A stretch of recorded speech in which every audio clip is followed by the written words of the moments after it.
ரிசல்ட்டே வரல ஆனா welcome to our college. அது எப்படி? ஏன் தெரியுங்களா? எப்படி? அதான் முதல்ல நானும் யோசிக்கிறேன். Best engineering college.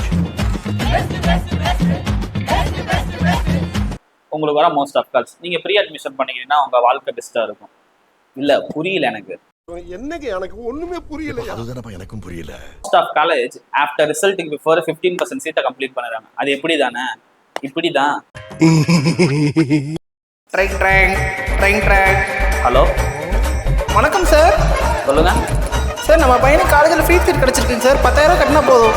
இது ஃப்ரீ சீட்டு 10,000 கட்டினா போதுமா? ஆமாம் சார், சீட் கன்ஃபார்ம் பண்ண 10,000 கட்டினா போதும். இதோ வந்துட்டேன்.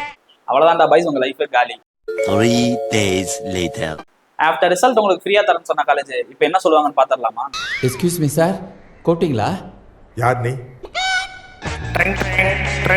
ஐயோ பெஸ்ட் காலேஜ் எனக்கு கால் பண்ணாங்க. சொல்லுங்க சார். சார் நம்ம பையனுக்கு மார்க் வந்துருச்சாங்க சார். வந்துருச்சு சார். மார்க் எவ்வளோங்க சார்? 490 எடுத்துருக்காங்க சார். ஐயோ 500 மார்க் கிட்டதாங்க சார் ஃப்ரீ சீட்டு. 5 லட்ச ரூபா டொனேஷன் கட்டினதாங்க சார் சீட் கன்ஃபார்ம் ஆகும். இது 5 லட்ச ரூபா டொனேஷனா? இல்ல புரியல. ஆக்சுவலா இப்போ என்ன பண்ண முடியும்? ஒன்று 5 லட்ச ரூபா பே பண்ண முடியும், இல்ல வேற காலேஜ் பார்க்க முடியும். அப்ப ஆல்ரெடி பே பண்ண 10,000.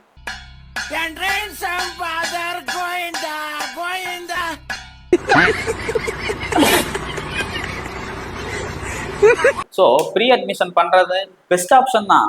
ஆனா அவங்க கெப்பாசிட்டி அனலைஸ் பண்ணிட்டு பண்ணுங்கடா பாய்ஸ் அண்ட் கேர்ள்ஸ். அப்படியே நம்ம பேஜை கொஞ்சம்